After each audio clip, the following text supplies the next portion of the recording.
Hello, good morning to those of us joining from East Asia, good afternoon to those of us in North America, and good evening to those of us in Europe. I'm Hari, welcoming you on behalf of UBC's Center for Japanese Research and School of Public Policy and Global Affairs. We are gathered here to discuss the ongoing crisis situation in Afghanistan and its implications for the region and beyond. A few logistical announcements before we get started. One, the chat function has been disabled. Please ask your questions using the Q&A window. Two, this webinar, including the Q&A session, would be recorded. We will make the recording available on UBC's MPPGA YouTube channel. And three, you're not required to use your camera or microphone to participate in the Q&A session. I now pass on the mic to Professor Yves Tiberghien, Konwakai Chair in Japanese Research, to introduce the speakers and set the tone for the event. Thank you, Harry. Thank you very much. Dear friends, students, colleagues, and respected guests, salam alaikum, konnichiwa. Welcome to our special event on the global consequences of US and Western withdrawal from Afghanistan. I'm Yves Tiberghien, Professor of Political Science, Director of the Center for Japanese Research, and Konwakai Chair in Japanese Research at the Institute of Asian Research in the School of Public Policy and Global Affairs at UBC. Our Vice Provost International will pronounce our very important land acknowledgement on behalf of UBC in a minute, but I will start by acknowledging that I am joining you from the traditional, ancestral, and unceded territory of the Hosanich people. I am deeply honored and thrilled to welcome our amazing panel of presenters today. Vice Provost Marilou Chandrasekaran, my good friend, former Deputy Ambassador of Afghanistan to the UN and to the US, Zahir Faqiri, who has done so much to inform the community in BC and Canada. Former Deputy Speaker of the Afghan Parliament, Fawzia Koofi. Sophia University professor and former UN official in Afghanistan, Daisaku Higashi-san, who plays a great role in Japan and at the UN on the Afghan file. Senator Marilou McPhedran, who plays a crucial role in Canada with respect to Afghan people, and SFU professor and former UN ambassador, Paul Meyer. I thank each of you for making tremendous efforts for joining us today and sharing your knowledge and deep concerns with us from far away, whether early morning in Tokyo or early evening in Ottawa and late evening in Geneva. Thank you. This event is part of the Konwakai Chair series on the disrupted global order, Japan's role in a comparative perspective. What is happening in Afghanistan at the heart of Asia and at the heart of all historic roots crisscrossing Eurasia matters enormously for us in Canada and for the world. We're exploring today why 20 years of US-led efforts to build a functioning democratic state on the heel of 2.5 decades of instability, Soviet invasion, and civil war have failed, and why they have opened the door to a complete Taliban takeover. As well, what are the forces unleashed on the ground now? And what can the international community do to alleviate the terrible suffering of people on the ground? This is one of the greatest humanitarian crises today on the planet. And I wish to acknowledge this extraordinary suffering of the Afghan people. Finally, I wish to thank our wonderful team at the Konwakai Chair, led by our two really amazing moderators and MPPGA students today, Panthea Pourmalek and Narayan, along with Fuma Aoki, as well as Shiori Uchida and Christina Song at the Center of Japanese Research, as well as Ambassador Joseph Caron for their great support for this event. I also thank the whole Institute of Asian Research and SPPGA team, including Joel Lee, Litze March, but also Director Alison McFarlane, IR Director Kai Oswald, and LU Director Ramana MD for their great support. And I'm now handing over the proceedings to Panthea and Harry. Thank you. Thank you so much, Professor Tiberghien. It is my pleasure to now introduce to you Dr. Marilou Chandrasekaran, who is our Vice Provost International here at UBC, and here to provide welcome remarks on behalf of the University of British Columbia. Professor, the floor is yours. Thank you, Panthea. Thank you, Hari. And thank you, Yves. At the outset, I wish to acknowledge that we gather today at a virtual university, but we from UBC come from the unceded, traditional and ancestral lands of the Musqueam, Tsleil-Waututh, and Coast Salish people. I am privileged to be a guest in these lands where I have been safe and thriving thanks to the generosity of the indigenous peoples. It's my distinct pleasure to welcome all of you, the participants, including former MP and Deputy Speaker of Afghan Parliament, Fawzia Koofi. It's pretty late in Geneva, so we thank you for taking your time to join us.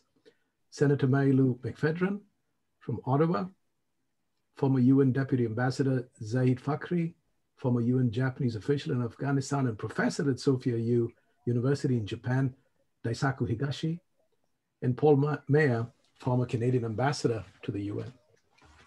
I also want to acknowledge that we have joining us today many of our Afghan Canadian friends, as well as Canadian veterans and students, staff, and faculty. Welcome to all of you. The world continues to be in a state of constant upheaval, it would seem. And after decades of hard work on the part of so many people, the world cheered and watched the progress in Afghanistan. With every passing day, hopes sprung eternal. And then these hopes were dashed. And it is so painful to see what is happening in Afghanistan. For all of us who recognize the sense of oneness in humanity, we are now facing a moment of deep soul searching across the world as to what exactly happened. How could this have happened? And what can be done? Because what happens in Afghanistan matters to the world, to Canada, and indeed to UBC. UBC recently launched its new global engagement strategy, In Service, that recognizes that the university can stand in service to people, to ideas, and the planet. Indeed, it is in the recognition of this oneness of humanity, and in a phrase from the Xhosa language in South Africa, Ubuntu. Ubuntu. I am because we are. And it is only through the struggle for justice and equality that happens on a daily basis, which needs to occur in the soul of each one of us and the institutions to which we belong, within arenas of contention in which our worst instincts battle every day with our better angels. The hope is that we are at a moment for our better angels to triumph. The university has explicitly embraced such a broadened view of sustainability that focuses on the deep-rooted and increasingly widening social, environmental, and economic divides and disparities that characterize our world today. And we seek to receive a platform on which to courageously communicate what we stand for, that we stand for humanity, that we stand for Ubuntu.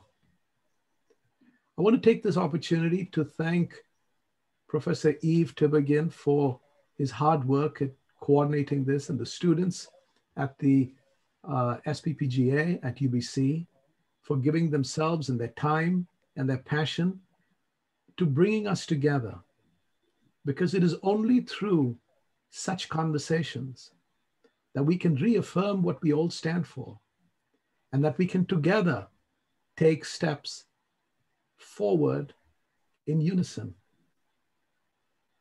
With that, I just want to say, I hope this session is really exciting. I'm looking forward to all the remarks, and thank you all for joining today. Thank you. Thank you so much, Professor, for those remarks and sharing the perspective of the university with all the rest of us. It is now my pleasure to welcome our keynote speaker, Professor Paul Meyer, who has had a 35-year career with the Canadian Foreign Service with postings to the United Nations and also in Geneva, He's currently a senior advisor to ICT for Peace and also a fellow at the Outer Space Institute and a director of the Canadian Pugwash Group. He currently teaches a course on diplomacy at SFU and writes on issues of nuclear non-proliferation and disarmament, as well as outer space security and international cybersecurity. Professor Meyer, the floor is yours. Well, thank you, Panthea, and to Yves and others for inviting me to attend this important conference that will bring together clearly a variety of perspectives on the implications of the hasty U.S. withdrawal from Afghanistan.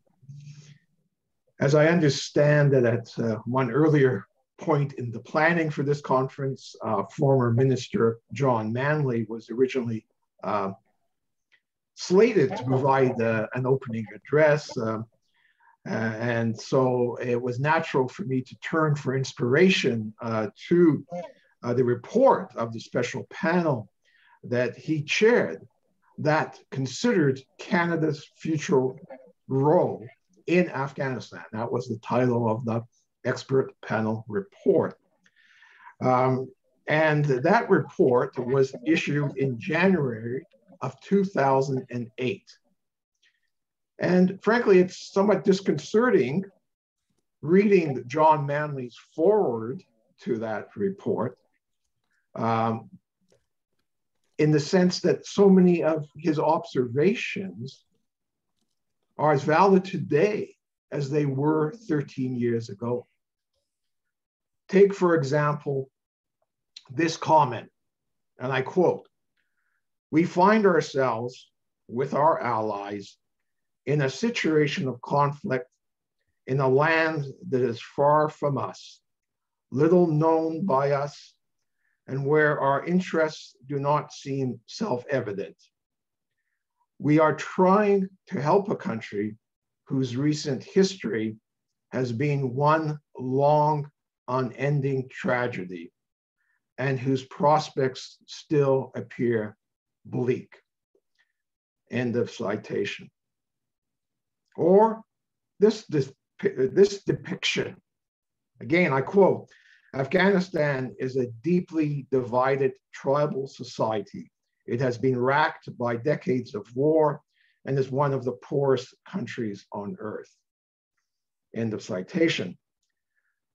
Manley's enumeration of the key objectives for Western engagement in Afghanistan could have been composed last month. They include noting that, quote, "institutions that are respected need to be built," and that, quote, "both the reality and the perception of corruption in the government of Afghanistan must be rooted out," end of quotation. Now, the government of Prime Minister Stephen Harper that commissioned the John Manley-led study in 2007 was already looking for the exit doors on Canada's involvement. The combat mission of the Canadian forces ended in 2011, and the training mission in 2014. Inheriting a death toll of 158 Canadian soldiers and 7 civilians, including my former Foreign Service officer colleague, Glenn Barry, the successor government of Justin Trudeau was loath to risk any more Canadian casualties and was hurrying to put the entire episode behind it. Its recent efforts to accept 40,000 refugees from Afghanistan is a welcome humanitarian gesture, albeit one that emerged during an election campaign. But it also reinforces the official perception that Afghanistan is a lost cause, and Canada's various prior investments totaling $3.7 billion just in international assistance aid should be written off. The US decision under President Trump to sideline the government of Afghanistan and initiate direct negotiations with the Taliban that produced the February 2020 Withdrawal Accord, prefigured the collapse of the US and with it the residual NATO military engagement in Afghanistan. President Biden had long wished to extract the United States from the forever war that Afghanistan represented. And the shambolic nature of the withdrawal itself was not going to delay the process. From a Canadian perspective, this was at its essence a healthy and overdue move to escape from the detrimental doctrine of the war on terror.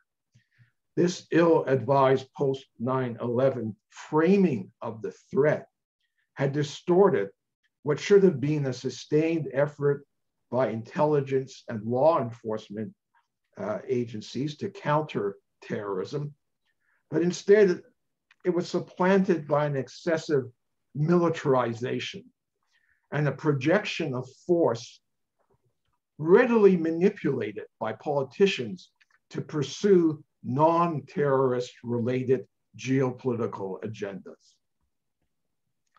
For Canada, staying on the good side of the United States is a permanent foreign policy imperative.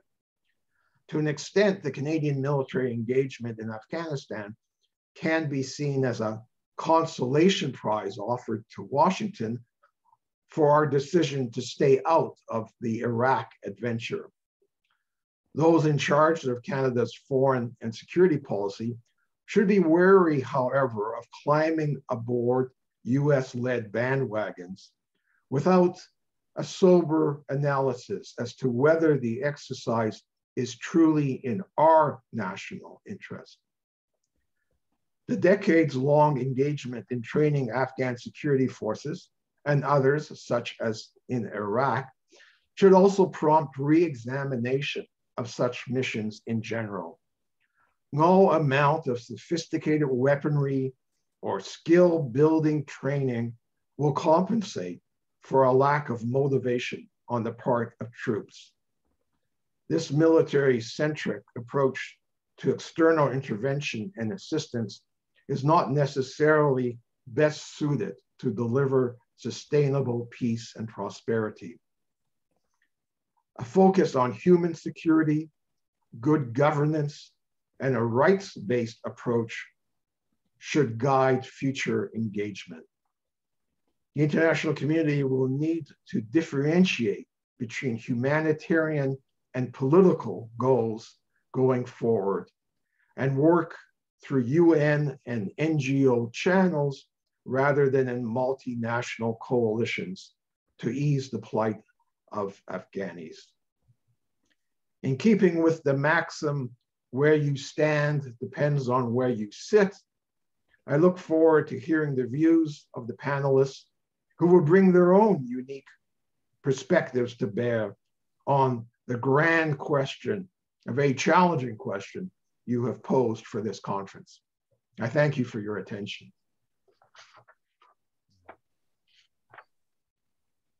Thank you, Professor Meyer. You brought out a very important point of taking a rights-driven approach rather than a military-driven approach, and the fact that the initiative going forward has to be bottom-up rather than a multinational top-down approach. We now invite our panelists to take part in the event. We have divided the session into two parts. First, we plan to discuss the Afghan perspective. Then we hope to bring the Canadian and Japanese perspectives. To share their views on the Afghan perspective with us, we have Ms. Fawzia Koofi and Mr. Ahmad Zahir Faqiri. The questions they would be discussing include, how and why did the US project of nation building go so wrong? How will the hundreds of thousands of refugees fleeing Afghanistan be rehabilitated? And what are the geopolitical implications of the crisis situation for the region and beyond? The two speakers have 10 minutes each. To introduce Ms. Fawzia Koofi, she is an Afghan politician, women's rights activist, and a former legislator. She was the first woman deputy speaker of the Afghan parliament and was recently a member of the Afghan delegation negotiating peace with the Taliban in Doha. We invite Fawzia to speak.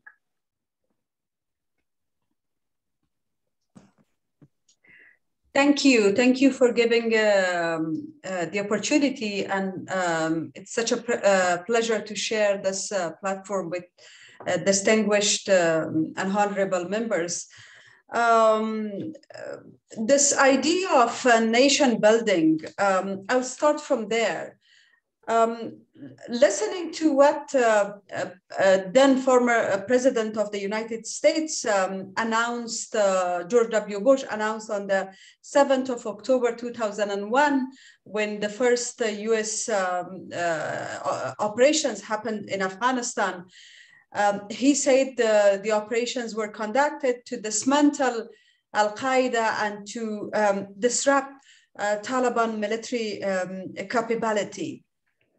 From day one, the United Nations, the United States were not in Afghanistan to help people of Afghanistan build a nation. In fact, no country in the world will be able to impose any authentic approach to nation building through military intervention. It's an ambitious and downright to think that by a military intervention, nations could come together. So when on that day, when President George W. Bush announced military intervention to Afghanistan, I was in Afghanistan. Like many others, there was a lot of hope and expectations, especially when the Taliban government, with their military extremist groups, Al-Qaeda leader and others were overthrown from power. There was a hope for a better Afghanistan. And this hope, of course, was connected to the consensus that Afghanistan had regionally and also internationally to support that country. Despite conflicting interests in the region, the neighbors, immediate and foreign neighbors of Afghanistan, were all supporting a process of state building in Afghanistan. However, things actually started getting worse in 2003. The Taliban have started re-emerging. This was when the United States and other allies, they have started their military intervention in Iraq, and attention was shifted from Afghanistan. When it comes to nation building and state building, I would say to some extent in the past 20 years, the international community managed to help the people of Afghanistan, empower them and make them transform. But of course, when it comes to state building, there were certain things that the international community committed mistakes. I will mention a few of them. One of the major implications of continued insecurity in Afghanistan was that after the Taliban were overthrown from power with Al-Qaeda leader, which was later killed in Hyderabad, Pakistan, most of the Taliban leaders actually flew to Pakistan. They were never chased there. They were there, and including the leadership of Al-Qaeda, that they went there. So that was a safe haven given to them given for them in that country. They were never chased. The second thing that the world made a mistake was, although there was elections in Afghanistan and people were given a chance to participate in the elections, however, the election results were hardly based on the wishes and the votes of the people. We all know that from 2005 and 2004 onward, presidential elections, there was always an interest from international community on who to be the president of Afghanistan. And we know that in 2009, when President Karzai was announced as a president, he was not announced based on majority of the votes. And in 2014, when actually President Ghani was announced as a winner, we all know that he was not announced based on the election result, but rather a political consensus. And the same in 2019, when in a highly, sensitive but yet less turnout of people, the election was announced in favor of President Ghani, and that's why the people of Afghanistan over time lost their hope and their interest and their trust over the state building and the nation building, because the United States and most of the allies then they had a predefined perception about who to be the leader of Afghanistan, and of course with that predefined perception and imposing that perception on people, you cannot establish a nation, and you cannot support people to believe in actual democracy and actual participation and empowerment of that. That was the foundation for actually, the foundations that were wrongly put for democracy in Afghanistan. That being said, I think the investment over empowerment of people, as I said before, was the right investment that paid later, and we see it now. The investment on education, the investment on health, the investment on media. We have until 3 months ago, we had one of the dynamic and liberal free media in Afghanistan, which in fact was regarded as a fourth pillar in the country. People would refer to them when they had problems instead of coming to their representative. We had 11 million children into school, 40% of them girls, and this issue of education and social change was not limited only to the cities, but also in the urban rural Afghanistan as well. So to just give an example, in many years back, when 30, 40 years back, when schools were established in the villages and rural Afghanistan, it was not only the mothers that were opposing, the fathers that were opposing their girls to go to school, but also the mothers were not willing to send their girls to school. But now I know that even including a very conservative community in Afghanistan, people want their girls to go to school. That's a transformation. That's a change in perspective that happened. And I think the credit on that goes to nobody but to the people of Afghanistan. When it comes to expectation of people to delivery of the governments, these are not the same people that they were in 1996. In 1996, when the Taliban first took over, they actually took over from a chaotic situation, a situation of civil war, lawlessness, and that's why people welcomed them and they were open. And I was in Kabul by then. I knew how people were waiting for Taliban to come, because they also created a propaganda that they are the agents of peace, and they are students of madrasas and the religious school, and they are the ones who are actually bringing peace and prosperity to the country. However, when they came, there was complete chaotic, and people were silent with a hope that things might change for a better. Now, to talk about now, of course, Taliban took over on the 15th of August. For me, the gradual collapse of our institutions started when the United States started their direct negotiation with the Taliban without involving the government of Afghanistan, without involving the political community and the institution and the state of Afghanistan. So gradual distancing and distrust between the people and the institutions and its ally partners, including the United States, started from that time, 2014, 2015. But main negotiations started in 2018. And in fact, when the US agreement was signed on the 29th of February 2020 between the United States and the Taliban, we know that there was no government representative from Afghanistan. And looking at that agreement, there are 4 elements interconnected to each other. The only thing, or the major thing that is missing in that agreement is the human aspect of the situation in Afghanistan. There is no mention of human rights, no mention of women's rights, one of the major achievements that the international community, including Canada, but other international community, was proud of. It was not mentioned there. So, but on the 15th of August, when the Taliban took over militarily, took over Kabul after the former president flee, we all know that paved the way for took over of the Taliban, Kabul by Taliban.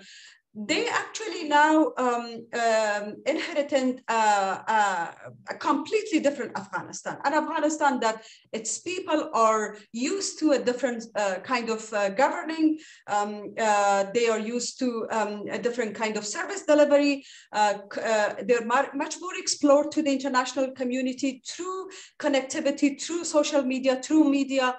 And the Taliban are confused, because the Taliban are so outdated when it comes to governing. I was in the negotiation with them, and I know that that their knowledge of governing and their capabilities to be able to manage such a diverse country is not to the expectation of people of Afghanistan today.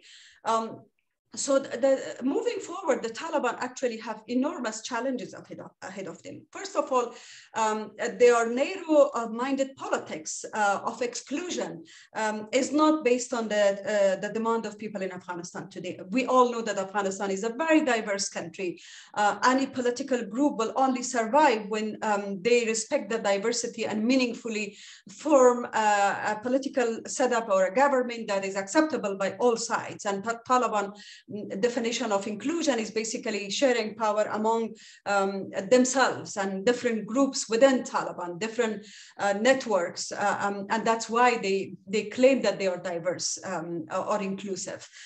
So that's the major challenge. The second challenge is that they have that their military extreme group, e.g. Haqqani network, took over Kabul first. I was in Kabul for many days after the Taliban took over, and I know that the ones who actually first entered Kabul were the Haqqani networks. This is a network that that they have their education in one of the madrasas in Pakistan, which only a week ago that madrasa announced and celebrated the fact that their students are governing Afghanistan, and they seem to be more hardliner comparing to the other ones. So the second challenge for Taliban is that they are fragmented,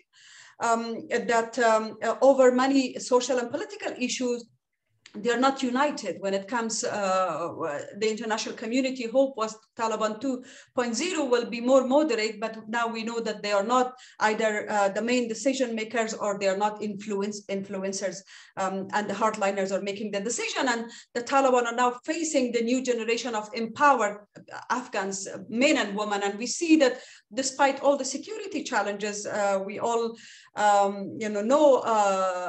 women and men also protest and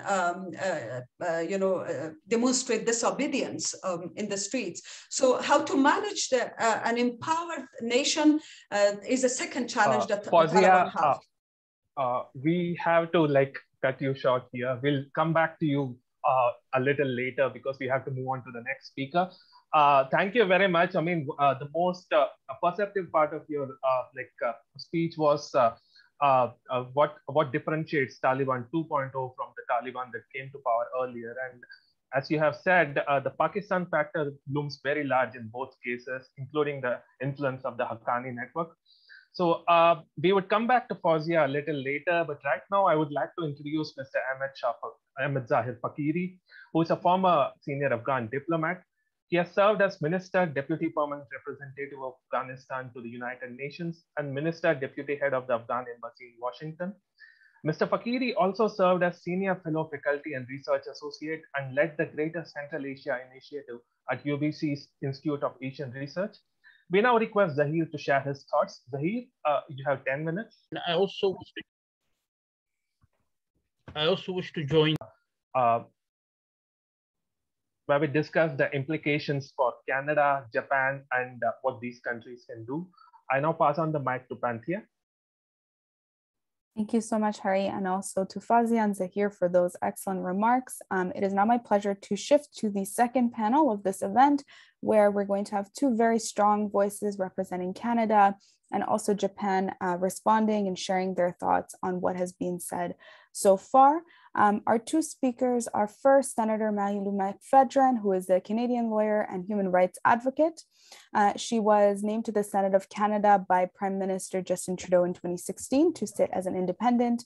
She is a founding board member of the Global Network of Women Peace Builders and has given extensive voluntary support to civil society organizations that focus on peace building and women's rights, including the Afghan Women's Organization, Canadian Council of Muslim Women, Canadian Voice of Women for Peace, and Manitoba Women for Women of South Sudan. And also representing a Japanese perspective, we're pleased to have Dr. Daisaku Higashi joining us. He is a professor at the Center for Global Education and Discovery at Sophia University in Tokyo. He has consulted on Afghan policies with top government officials in both Japan and the United States, and he has worked for the UN Assistant Mission in Afghanistan from December 2009 to December 2010 as a team leader for reconciliation and reintegration. Both of our speakers are going to be speaking on the geopolitical implications of US withdrawal, as well as what has been happening within Afghan society, especially with the steady erosion of women's rights. My colleague Christina has shared or will share the questions that are going to lead the panelists in the chat for your reference. And it is my absolute pleasure to hand the floor over to Senator McPhedran now. Thank you, Panthea, and thank you for the very nice introduction. I appreciate it. I also am really honored to have the opportunity to be here today, to see you again, Fawzia, and Paul and others. Our paths cross from time to time. I do want to acknowledge that I'm speaking to you from Ottawa, Canada's capital, government capital, and that the Parliament of Canada is on unceded territory of the Algonquin and Anishinaabe First Nations, and that I am an independent senator from Manitoba, which is Treaty 1 territory, and it is also the homeland of the Métis Nation in Canada. I'm thinking about some of the comments that Fawzia made about the negotiations and the signing of those negotiations in early 2020, and who was not there, who was not consulted, the voices that were never part of those negotiations. And then I think about just 7 months later, as he was so inclined to do, the then president of the United States, some might say he who shall not be named, actually announced on Twitter that the departure of American troops would be completed by October of that year. Now, it didn't happen exactly that way, but really it was about 10 months later that we did see the disappearance. And I don't think that's an exaggeration to call it a disappearance. I mean, I was part of a network of women civil society leaders and members of parliament, parliamentarians in a number of different countries who early in August had already started to alert international organizations and our governments that it was absolutely necessary that action needed to be taken. I would argue that if we had taken seriously that Twitter of October 2020, we would be seeing a very different situation today. We didn't seem to have any serious evacuation plans. We didn't seem to have any serious planning for what was going to happen to those who were left behind, who weren't able to be evacuated. We didn't even seem to have, and I speak really just for myself here as someone who became quite deeply involved on a daily basis towards the end of July. And by the time the federal election in Canada was called on August 15th, that was the day that Kabul fell. And I remember being on a conference call with the Prime Minister of Canada, who said to us, the election will not change our responsiveness. And I don't doubt for a moment the sincerity of his wish that that would be the case. But I also have to report, and again, just speaking personally, that's not at all what happened. I mean, we had truly heroic efforts by a number of the cabinet ministers who had responsibilities for responding to the catastrophe in Afghanistan, but they were also campaigning full-time. And the way in which staffing just didn't seem to come together within departments, and by that I mean particularly Global Affairs and IRCC. I mean, in some ways, logically, how could it be anything other than that when you have the leadership so preoccupied of necessity with other very pressing matters at the same time? And so it makes me think, if we had been able to use that time, even just from October 2020 through to August 2021, what if we had, as I think Paul suggested in his opening remarks, a human security paradigm that was governing the policy, the resource allocation, the decision-making, even about authority? And I'll give one very specific example. And again, I'm not saying that I would necessarily have been able to do a better job. I just don't know the answer to that. I can speak, though, to the impact on humans as a result of some of how the departure was organized.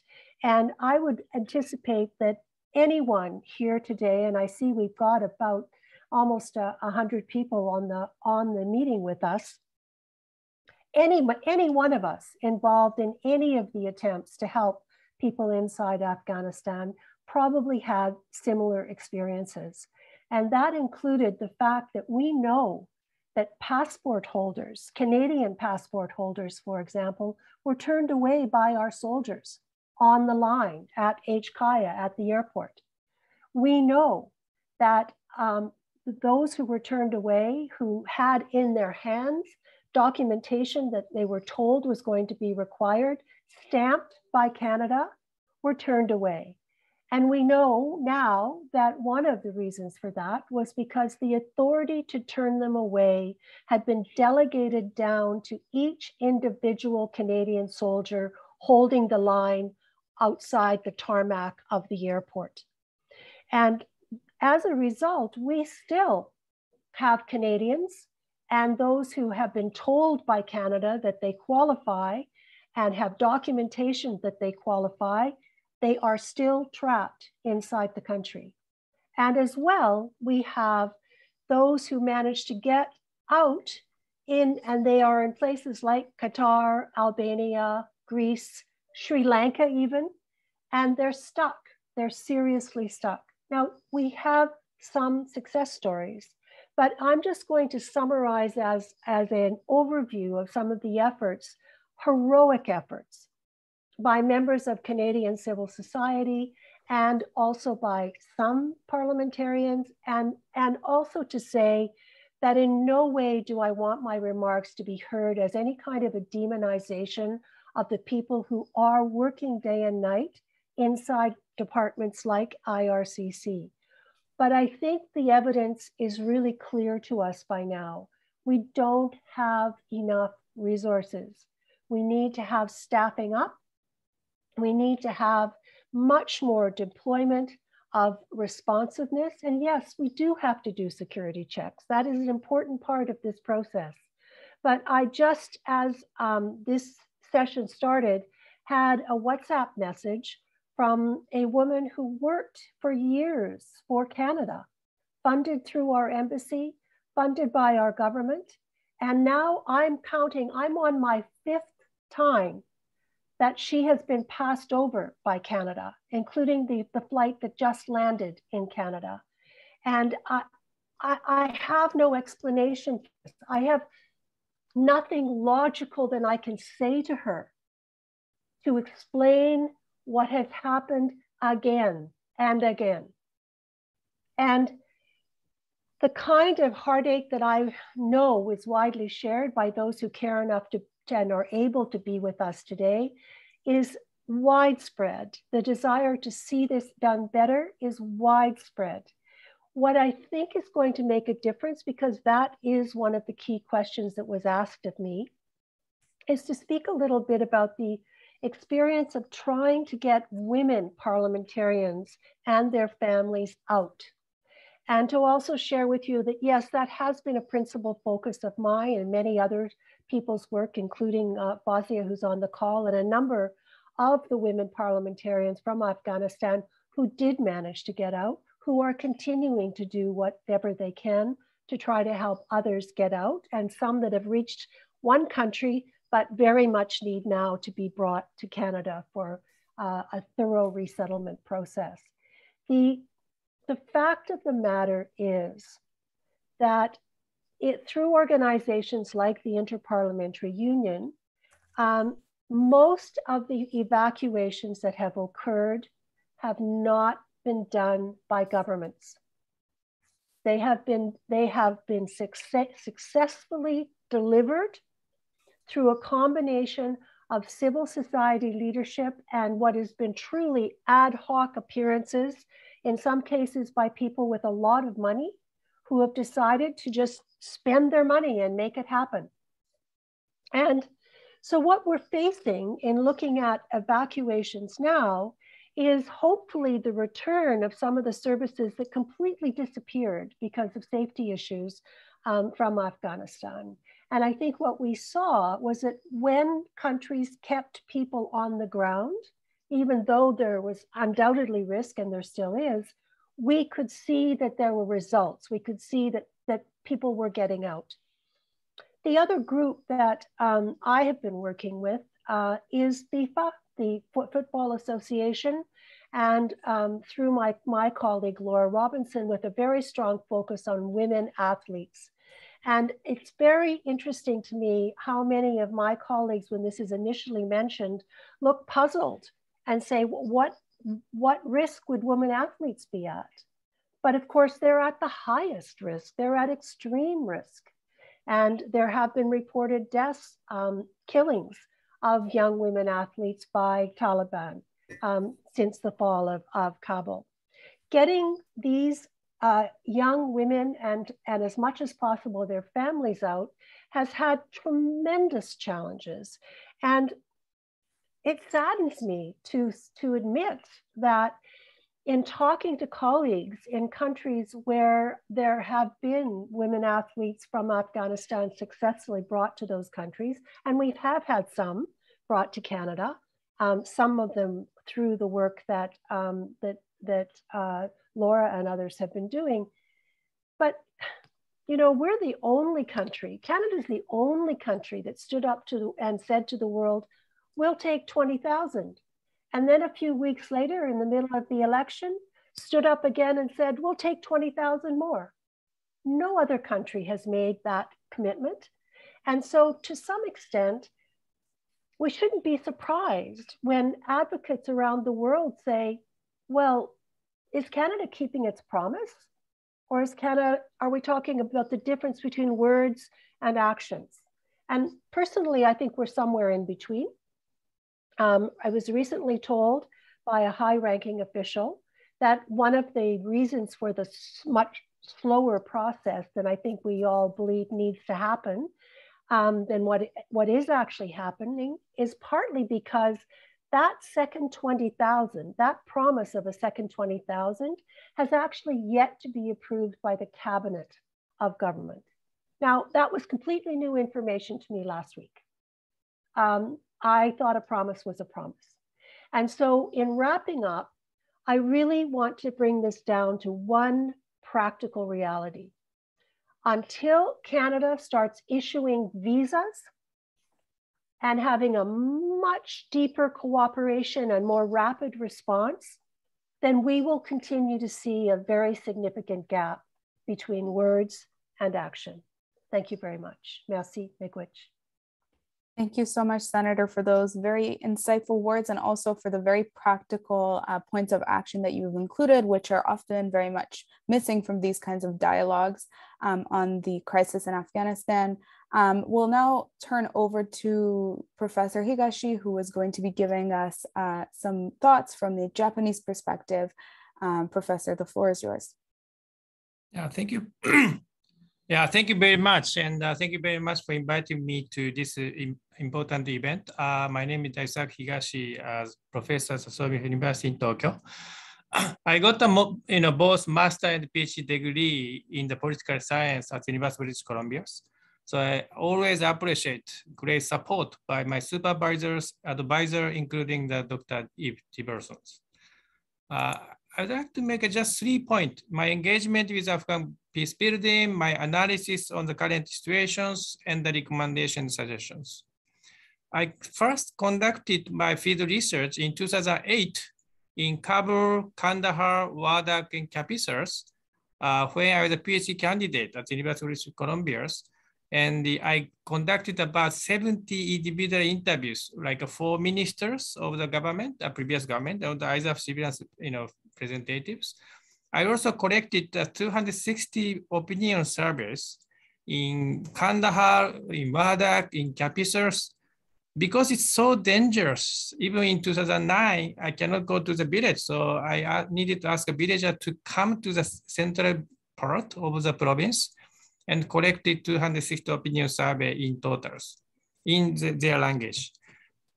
And I was very surprised that the majority of Afghan people really supported political reconciliation, as well as Afghan government official, UN, and even ISAF staff.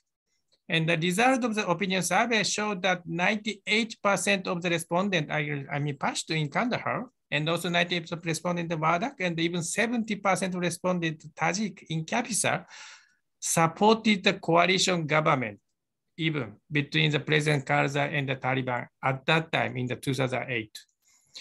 So I made a proposal to the UN Department of Peacekeeping Operations in the English report and also Japanese book in June 2009 that it's very vital to create some new reconciliation program and committee funded by all key actors like Afghan government, ISAF, US, UNAMA, so that they can start talking with Afghan Taliban leadership to have some kind of political settlement.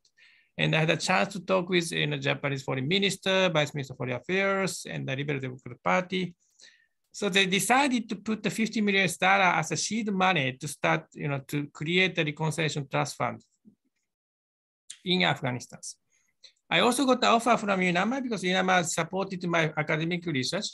So I worked for UNAMA from December 2009 to December 2010 as a team leader for reconciliation. So I supported the previous Afghan government to set up like Afghan High Peace Council, detection program, and the trust fund funded by all key actors like United States, Japan, UK, and Australia and Germany. So they created some kind of platform to start negotiation with the Taliban. And I returned to the university in 2010, and also I worked for Japanese mission to the United Nations as a minister counselor, but to follow up those kind of issue in Afghanistan. And there's a very big stack in terms of the negotiation. So it's only October 2018 that the United States and Taliban actually started bilateral negotiations hosted by Qatar. In February 2010, US and Taliban agreed on the withdrawal of US forces in 14 months. And September 2020, finally, the Afghan government and the Taliban started the negotiation in Qatar. So I thought this is a critical years. So I started a series of online seminar on Afghan peace process together with Narayan, former vice chair of High Peace Councils, and as well as my friend Peter Du, director in charge of Afghanistan UN headquarters, Mr. Tsuji, director in the Ministry of Foreign Affairs on January 20. And because we got the 300 participants, I made another one together with Habiba Sarabi, which Narayan kindly requested, the female member in Afghan government negotiation team with the Taliban, together with like UN UNAMA directors, director general in the Middle East in the Ministry of Foreign Affairs in Japan. And we had another 300 participants to discuss what could be our support to make a peace negotiations succeed. And I and Narayan negotiated Abdul, number 2 in the Afghan government at that time, and we got a kind of acceptance from him. But in the process of arranging the date and time, the Afghan government was unfortunately collapsed on 15 August 2020.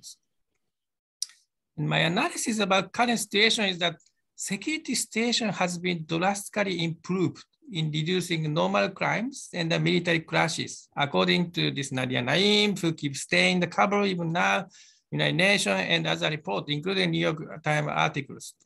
People can go freely to Wardak and Kandahar with normal car, which was unthinkable just 4 months ago. And there was harsh fighting, which has been killing a few thousand civilians and more than 10,000 fighters every year since 2010 until this August. So this improvement of the security cannot be denied, I think. But there's a big exception. There's a series of attacks by ISIS, Islamic Khorasan, including on 26th August, October 8, October 15. They targeted the civilians and killed more than 60 people. And the Taliban and ISIS-K has been fighting very harshly recently for a few years. So I think ISK is one of the biggest challenges for the Taliban to contain the insecurities.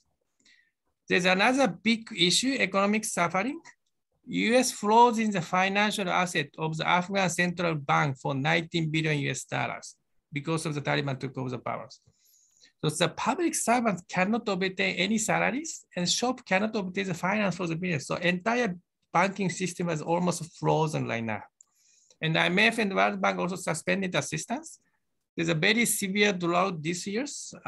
So UN warns that 23 million Afghans are going to the starvation in this winters.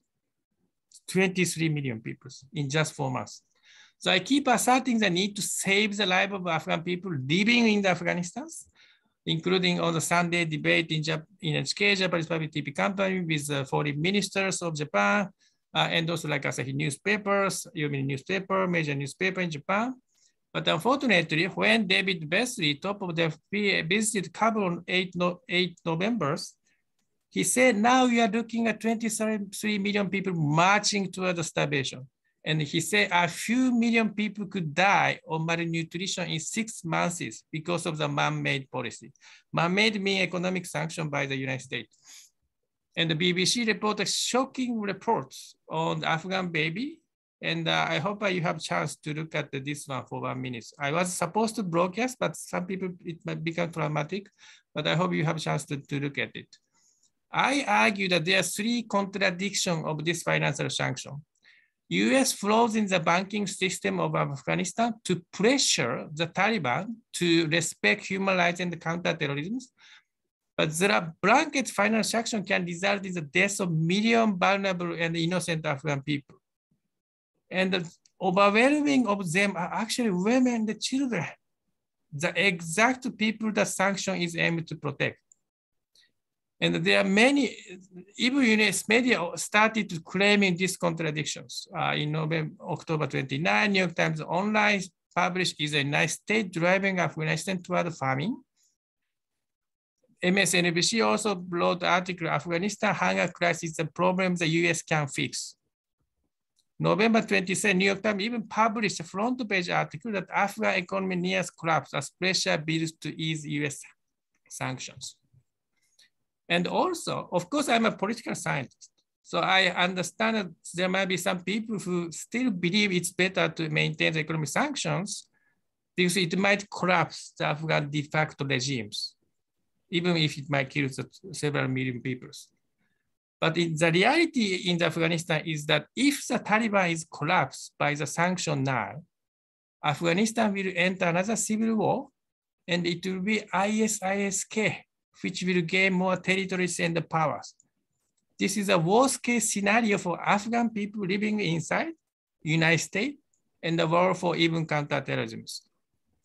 And also, I'm sure that China and Russia, which keep insisting the removal of financial sanctions against the United States, will criticize the US government and other G7 countries if million people actually die in the next 4 months. And it's a huge damage to the credibility of Western democratic states. I think this is one of the global consequences if we let people die. There's a news that Japanese NGO began its activity in Afghanistan. So I hosted a seminar on 6th October. And as somebody mentioned, Japanese great Dr. Tetsu Nakamura, who worked for Afghanistan for 35 years for making a lot of delegations.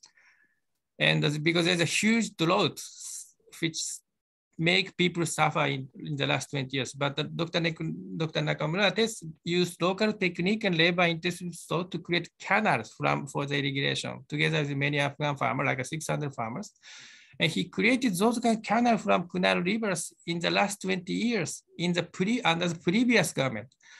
This is used to be the agricultural field, but it became desert because of drought in 2003.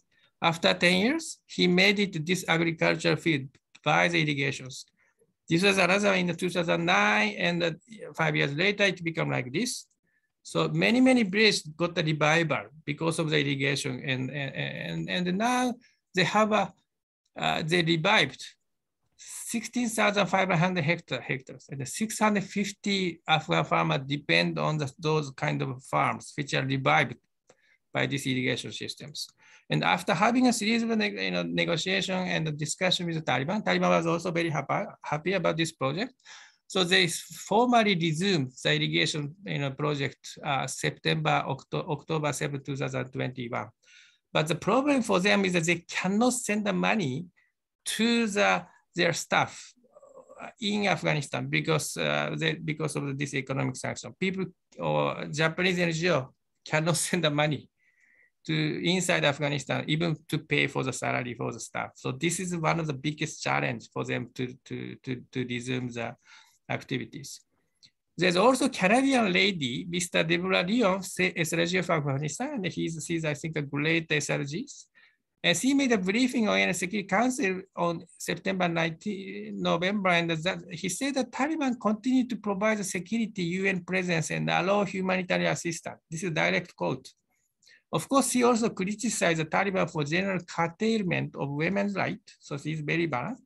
But she said that we are on the brink of the catastrophe, which is preventable. So my suggestion for Japanese approach is Japan should engage and have dialogue with the Taliban to persuade the Taliban to keep its word on women's access to education and work, as well as to prevent the international terrorist groups. But simultaneously, Japan should keep providing assistance to food and medicine, and as well as education and agricultural support as a humanitarian assistance, because we cannot let millions of people to die in the next 4 months. So I argue that somebody needs to whisper to President Biden that this financial sanction is so destructive and result in the catastrophic consequences for millions of Afghan innocent people who have nothing to do with the change of the regime. It's also very counterproductive for countering international terrorist group like ISSK, and very counterproductive for because it creates a damage to credibility of the democratic state.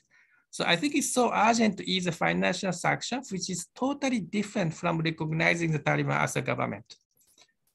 I finally want to mention that I really appreciate Canadian people, Canadian government, which supported my taking master and PhD degree in the University of British Columbia. And Canadian people taught me how it's important, the concept of the responsibility to protect. And I think this is a time that we should exercise this great philosophy to protect or responsibility to protect, because if millions and millions of people die in the next 4 months, it's almost tantamount to the genocide in the Rwanda in 1994. So thank you very much for listening to my presentation. Thank you, Professor, for sharing a lot of information on the perspective of Japan, which I'm sure many of us are not very familiar with. In the interest of time, we're going to switch right over to the question and answer period with the audience. We see lots of questions here already. I would encourage the audience to submit any further questions that they may have. I'm going to start with the first set of questions, and I will pose this to Senator McPhedran and also Fawzia. Mavic Cabrera Baleza from the Global Network of Women Peace Builder has submitted some questions. First, for Fawzia, about what you think would have been different if women, especially local Afghan women and women from civil society, were able to participate in the peace negotiations and process meaningfully and equally. And for the senator, if you could share some thoughts on how the feminist foreign policy or individual feminist policymakers can improve response to violent conflicts and crises like the one that we're seeing in Afghanistan. So perhaps first we can request Fawzia to share your thoughts and then switch over to the senator. Thank you. So thank you. I listened to all the interventions and they were all interesting from different perspectives and relevant to Afghanistan. The question of inclusivity and representation in the negotiation, let's remember that this negotiation and peace process in Afghanistan perhaps was the only process in the world where women's rights mattered, where women's rights was for discussions, from Colombia to Nepal to Sri Lanka to any peace process in the world. They do not put women's rights for debate and bargaining, where in Afghanistan case it was. So the success of this process was basically depending on how representative it was and how this issue of women participation was taken for granted. I think if there were more women in and more diversity in terms of people from grassroots levels and from different communities, it brought more authenticity. There was victims of war and they knew the sense of urgency for expediting the negotiation instead of expediting in the battlefield. As if I believe that if we foster the negotiation and the peace process, it automatically could slow down the pace of war in the battlefield. However, based on a consultation that actually was conducted with different political groups, etc., all these political communities actually, or I would say political parties, introduced men to represent their ethnic group or their party. And that's why I personally thought that there is a need for women to be more engaged in political parties as a base and foundation for democracy. And that's why I came to this realization and we started a political party, most of them actually being led by women. And even now they're active in Afghanistan, the only political party in Afghanistan, which majority are actually women. So if women were more women representation means expeditation of the process, authenticity, Afghan ownership, Afghan leadership, and actual representation of the pains and the concerns and the worries of the people of Afghanistan. Thank you. I'll pick up on Mavik's second question, and I just want to acknowledge that I am very honored to be a member of the board of the organization that Mavik leads, and very pleased to know that you were able to make time to be on this meeting with us. I think that really more than anything, I endorse everything that you've just said, Fawzia, but I also want to just raise this point that Professor Higashi had raised, and that is, what do we really mean with the responsibility to protect? And what do we really mean when we talk about, in Canada, a feminist foreign policy? More than anything, I think what has been missing consistently now for 20 years is that we didn't transfer the ideas behind a feminist foreign policy into a feminist defense policy. We didn't ever actually make the shift from the militarization of a society and the emphasis, yes, we need a degree of security in order to build peace. But we never made the shift. We always kept those silos between what was happening in development and what was happening on the defense side. And we never actually brought into defense analysis the focus on women and children. And if we had done that, if the investment had truly been in human security, then I think we would have seen a very different scenario. I don't think we would have seen the fall of Kabul on August 15th, because there would have been roots, there would have been much more spread throughout the country, where there was the access to resources and true, genuine access to leadership of the very talented women parliamentarians and local leaders throughout the country. So that, I think, was our greatest failing. Thank you, Senator. Thank you, Fawzia, for your responses. The next question is for Zahir. Hello, Zahir. Do you think the withdrawal of the US from Afghanistan and the state in which it... That response? I'm now going to shift over to a set of 2 questions, and I'll primarily pose this to Professor Higashi. So we have a question about China's geopolitical ambitions in Afghanistan and Central Asia, and what place this has in a predominantly West-led peace strategy. And we've also got another question about some untapped resources that exist in Afghanistan right now, for example, mineral resources, and how this might create incentives for neighboring countries to want to influence the politics and economic affairs of Afghanistan. So if you could share your thoughts, we've got about 3 minutes for your intervention before we close the event. Thank you very much. This is a great question. Yes.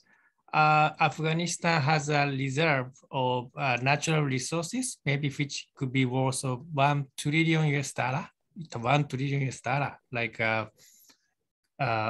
rare earths and coppers. So China has a lot of interest in making investment in China, in Afghanistan. They already started. So China wants to have a kind of stability in the Afghanistan. So I thought that if US continue to impose these economic sanctions against Afghanistan, I thought China might intervene financially to restore the stability and also maybe Taliban de facto government. But we do not see that is happening right now. And I think one of the reasons that China is waiting that there might be some humanitarian catastrophe, like 2 or 3 million people die in next 3 or 4 months, as United Nations warns.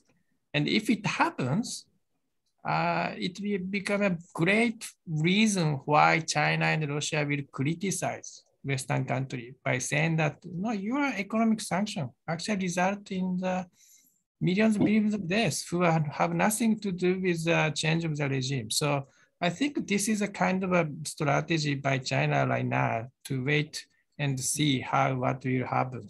But in the long term, yes, China has a big interest in making a lot of extraction from the natural resource. So this is another thing, another side. If we have a stability in Afghanistan, there's a lot of hope that at least people start having normal or some kind of level of the life. If we can use those kind of natural resources. And I think we need to be realistic on that. In terms of the so this is, and in terms of the there's a question about responsibility to protect. I think that I'm not saying about like another military intervention. No. I'm saying that we need to restore some kind of normalcy, including like a banking system in Afghanistan, so that at least people can survive in the Afghanistan. And then we can also, of course, we need to keep engaging with Taliban to make sure that the women have access to the education and the works, like a Middle East country. But there are many Middle Eastern countries which are very oppressive and which are not democrat, but the Western countries have a perfect relationship with those countries. So we have some political reality, and I think Afghan people have a right to keep their lives. I have many friends who are living in Afghanistan who used to work for the previous government, but they are really suffering. They keep calling us, me and Japanese colleagues, that they cannot live anymore because they cannot get any cash from the bank and the salary. So yeah, this is quite emergency, and I really hope that somebody can collaborate with us to whisper to or to mention to the US government that this is the time to stop this kind of policy, so that the people in Afghanistan at least can be protected in terms of survivors. And I will have a lecture for the Japanese working group on the member of the parliament on next Wednesday, and I will do the same representation to them. So thank you very much for your questions, and I hope I can respond to that question. Thank you so much. I saw that Fawzia had maybe a small intervention, so maybe we'll let you have the last intervention, and then we'll quickly have Professor Tiberghien offer some final words after. So please go ahead. So just briefly on this issue of humanitarian catastrophe and the liquidities. I think the Taliban are weaponizing the people of Afghanistan need for international legitimacy. I think there is always a way to directly reach to the people without working with de facto power. I just believe that, we should not really normalize a situation which is hugely abnormal. Nowhere in the world, including the very conservative Muslim society, their de facto or their governments actually deprive 55% of their society from any sort of public engagement, including education. I think the world has a moral responsibility that they have to look at it. The Taliban are now thinking about establishing a 100,000 army. Before, I think they need certainly liquidity and salary for that. I think we all have to use our leverage for a political dialogue instead of, because I believe that the good governance and poverty are prerequisite to each other. If there is a government that is accountable to the people and has a plan to deliver, and they can at least tackle the issue of poverty. We know that the de facto power have not been able to present any plan in the last 3 months in terms of poverty and in terms of delivering services. So more focus on humanitarian aid and addressing the humanitarian crisis and not focusing on the roots of the problem, which is an exclusive government, and not establishing or putting all our efforts for an inclusive government representative and accountable of the people of Afghanistan. I think we only increase poverty and we only increase humanitarian catastrophe. So instead of that, I think we have to really promote a political dialogue for Taliban and other political community in Afghanistan, including women, to work together for a broad-based government that is able to respond to the immediate needs. I fully agree with you that it's necessary to promote the dialogue with the Taliban, but I don't think it's realistic to make another financial institution in 4 or 5 months, freezing another existing entire banking systems. So I'm sure that the people die, million people die according to the United Nations, and I cannot accept the argument that it's a necessary sacrifice because they have nothing to do with the change of the regimes. But this is my view. I respect your views. Thank you very much for your discussion. So thank you. I think we have reached our time.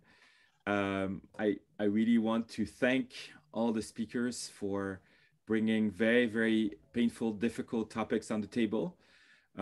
What we realize with this profound discussion is how big the forces unleashed are in Afghanistan, how much the impact is for human life, for women's rights, for human rights, and for the region. We have heard a lot about the humanitarian crisis, about the women crisis, about the political crisis, about the lessons for peacekeeping and for the UN and for Canada's role in the world. We have learned a lot as well about the geopolitical impact and the potential huge impact of current events for South Asia and Central Asia and the world. My hope is that with this discussion, which just began scratching the surface, we have really collectively put the emphasis on how crucial it is to remain engaged with Afghanistan and hopefully to stimulate more coordination, more cooperation. At the minimum, this has to be a very, very important topic, ideally at the UN level. And if things don't work well between Western countries and China and Russia at the moment, at the minimum, it has to be within the G7, within the Quad. A lot of organizations should try to nudge. Yeah, indeed, we do hope to see political progress on women's rights, and immediate response to the humanitarian crisis. And there has to be attention to all this. So thank you very much all for being with us today. And thank you to the speakers for covering a very, very difficult topic from many angles. It was a great learning. Thank you very much. Thank you, Yves. Mm-hmm.